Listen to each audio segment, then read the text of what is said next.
just completed my artist date for week 1 of the Artist Way, and it was really fun and I loved it, and I love going to the museum. I want to work there. I want my art there. Um, yeah, hopefully we keep this up, and let's see what next week has in store.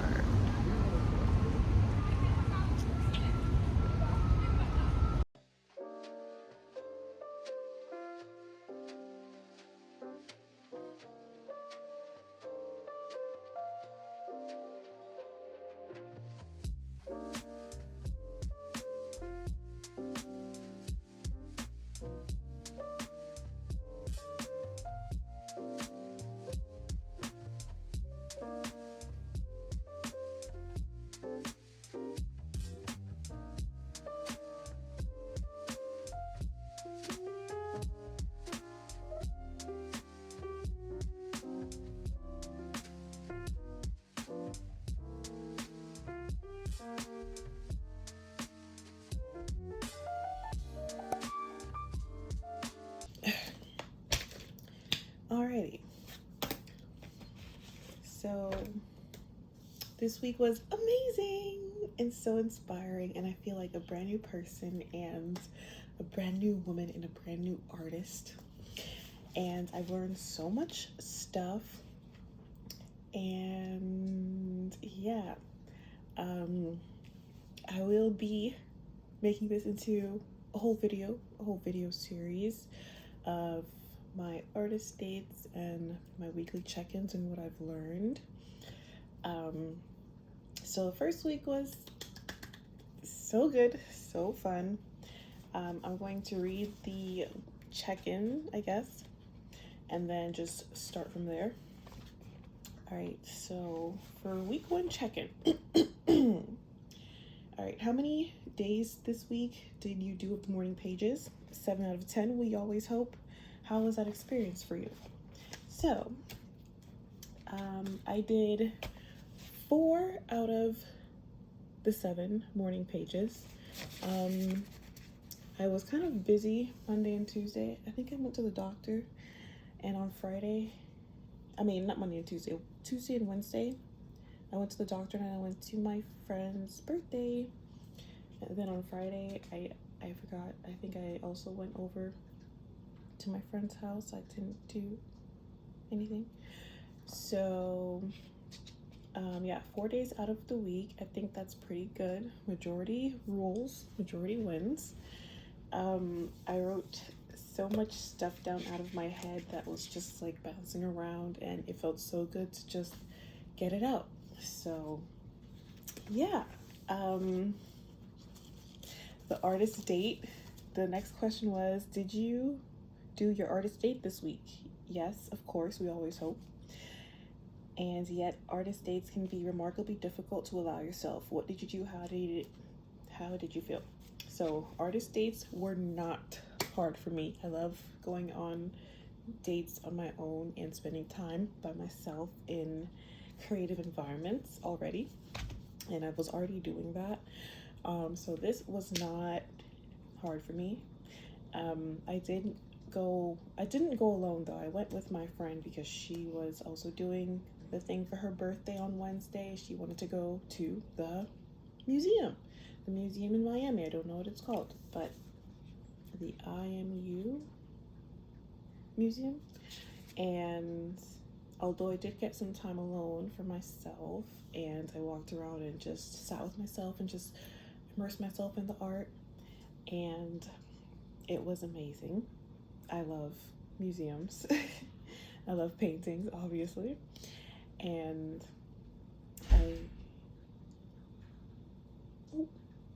my mom's home.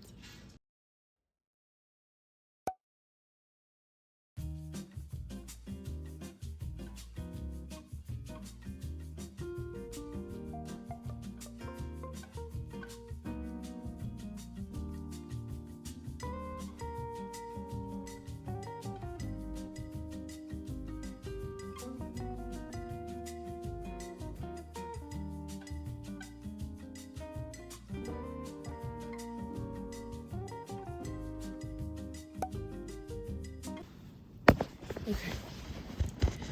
I am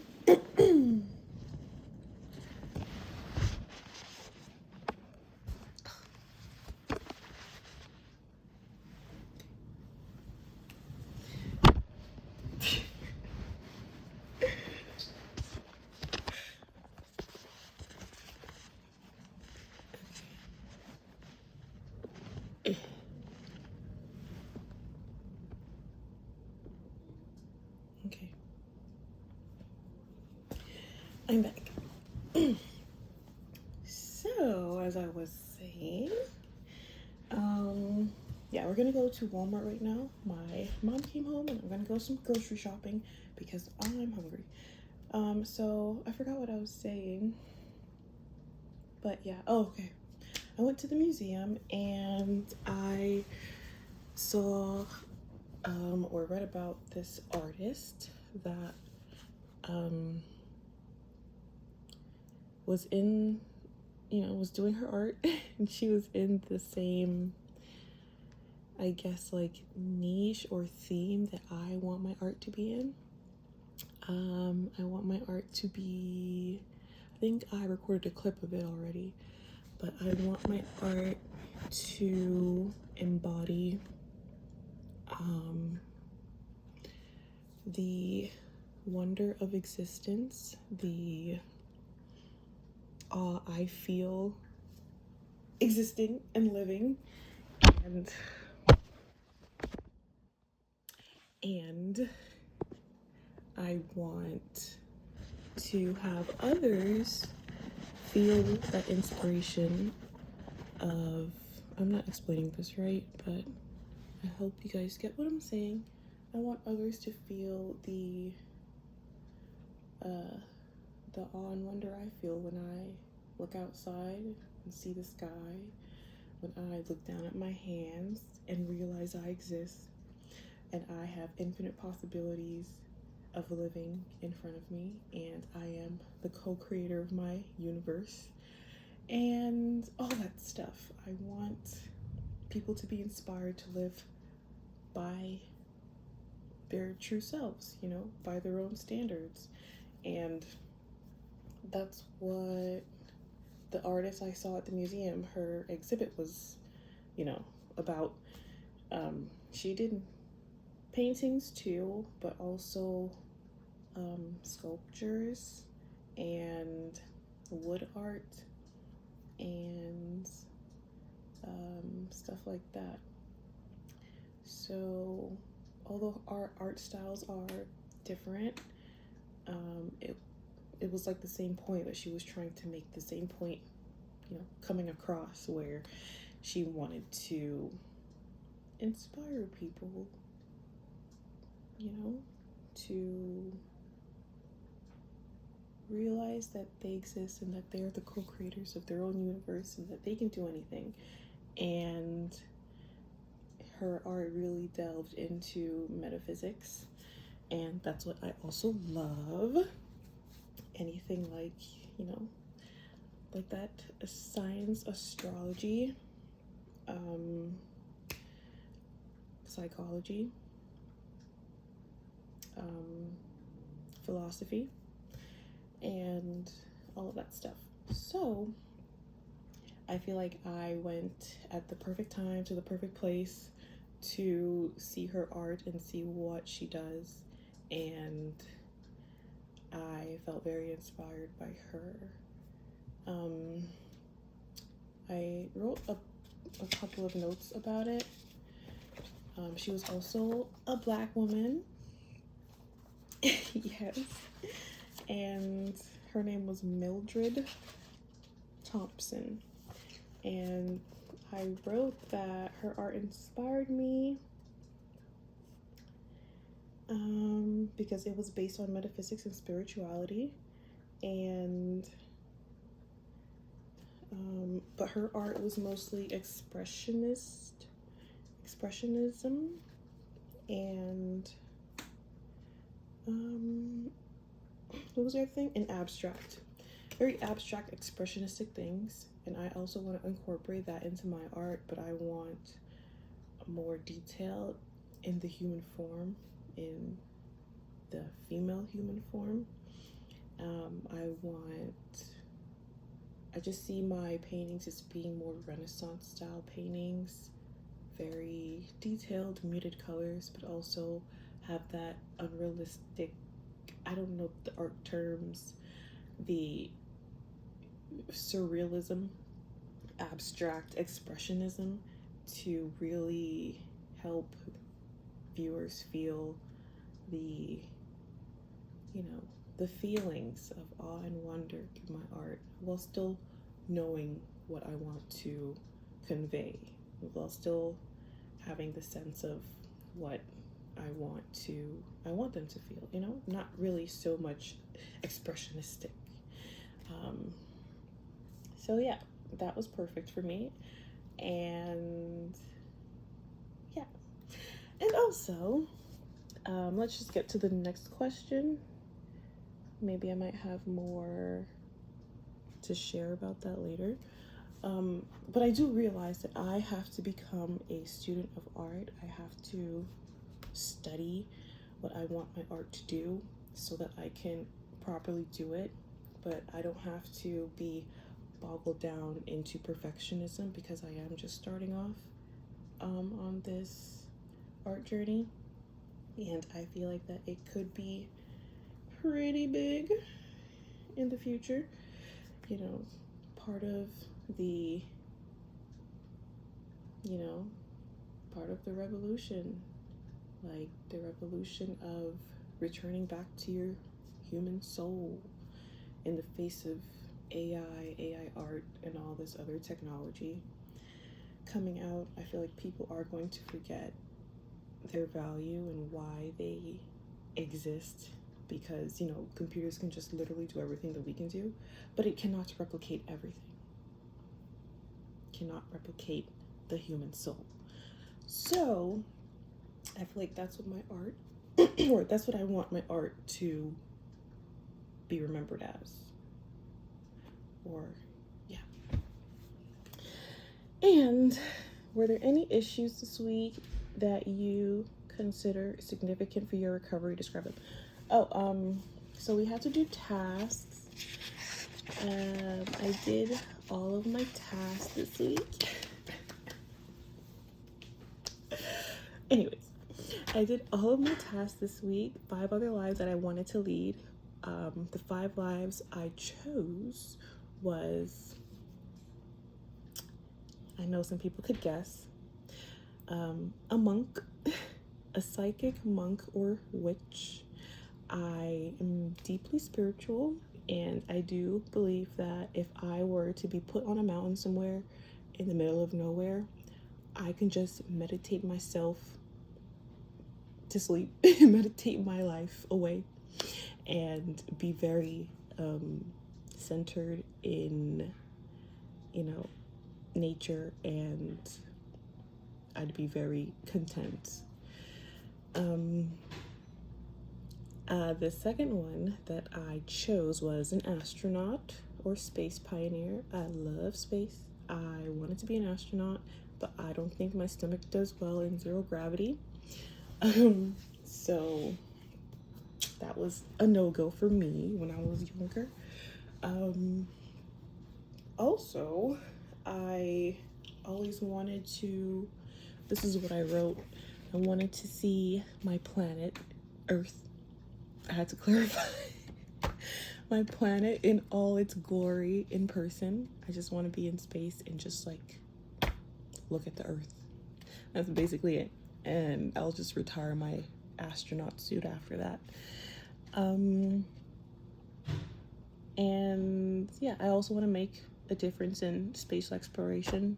That's why I wanted to become that's why I wanted to be an what's it called? An aerospace engineer when I went to college.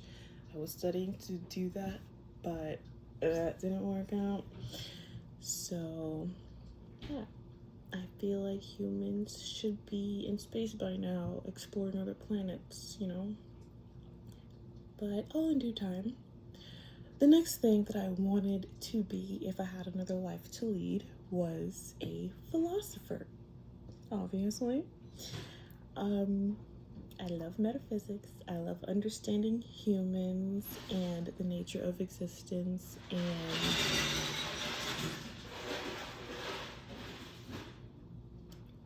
and just trying to find answers to life's hardest questions. The fourth thing that I wanted to be was a coder, robotics engineer slash inventor. I feel like it's so cool if someone can just like think of anything and then just build it and create it and invent it. I was an engineer in college, and it was like the coolest thing ever. That's what we did. We just built boats, robots, rockets, cars, and it was just so cool to see your invention come to life. So I feel like if I wasn't a painter right now, I would be an inventor. And I think I still can be. It's just that, timing and, I definitely can still see myself doing that, starting my own business and creating something and inventing something. And yeah. But I thought that was going to be my main thing, And last but not least, I wanted to be a physicist or astronomer. And I want to understand the laws of the universe through a mathematical standpoint. I love physics. So those are all the things that I would be. And I feel like I can still be them, just in like small little increments throughout my life. Except for the astronaut, I don't think I can go to space. Maybe not. Probably. I don't know. And what was the question? Oh yeah, and just like helping me see what I could be or want to be makes me feel like I can, it gives me a more well-rounded view of my brain doing this exercise. But the one that helped me the most was the affirmations and blurts exercise. Blurts are that inner critic in your head where you want to do something in your soul, but something says, oh, you can't do that. Who do you think you are? Yeah, that one was the most beneficial for me to write about. Most of my blurts have been like blurts like that, like who do you think you are, that girl, first of all. Most of those blurts I've already overcome because I've been on this self-improvement journey for almost a year now. But the other blurts that I realized that I have, because I didn't think I had anymore, but the other blurts I realized I had was like the perfectionist blurts, the ones that say you have to study a lot, your art has to be perfect, you don't have enough time to be a great artist, you're gonna be old before you become great or financially successful in art, and stuff like that. So I wrote about all those blurts, and then right beside it I wrote what affirmation combats those blurts. So anytime I have those blurts, I just read the affirmation and it helps. So I'll just read one of them.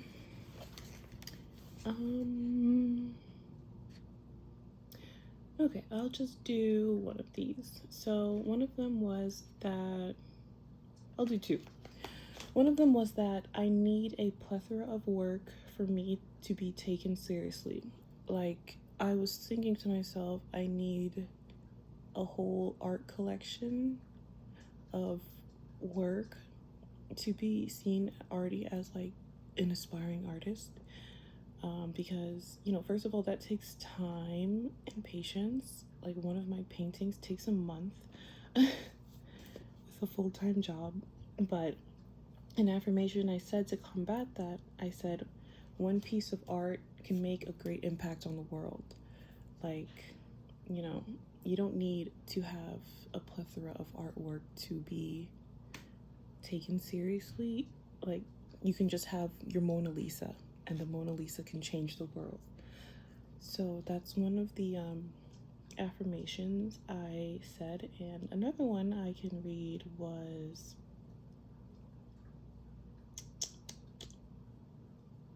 I need ample time set aside before I can begin creating. Okay, like as I said, with a full-time job, I cannot have ample time sometimes. I have other things to do, and that's what's been stopping me from creating art recently. I just feel like I need to be like, okay, I need 4 hours today to do some good art, even though that's how flow state works. But, you know, inspiration, that's one of my affirmations, or that inspiration can strike when you pick up the brush. It doesn't have to be for 4 hours, it can be for 20 minutes. You don't need to prepare what's already in you. So I don't need to prepare or plan what art I'm gonna do, colors, blah, blah, blah, blah, especially in the beginning stages. Like, I already have that creative, what did they call it? I don't know. That creative goddess inside of me to create great art. I don't need anything else but the paintbrush and the canvas. And as I create, I get better, and you know, that's how it works.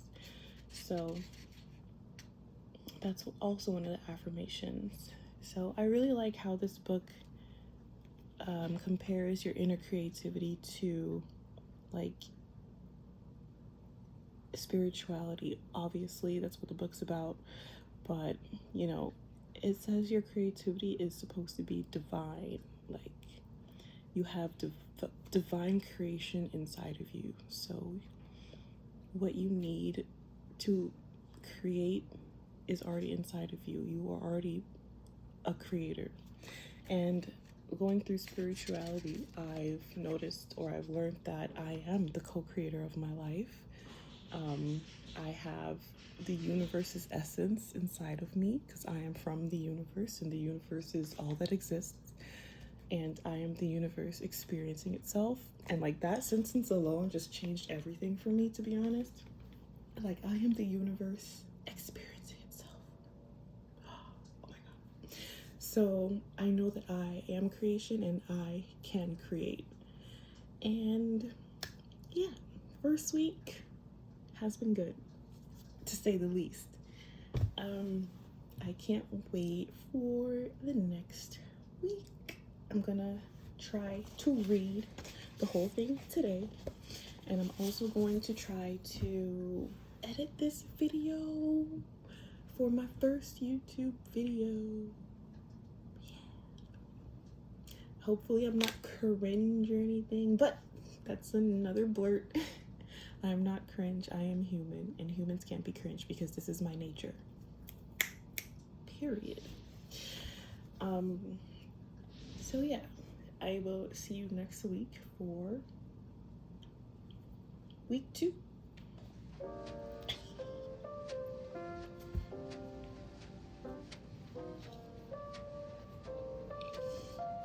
Kinda cute today.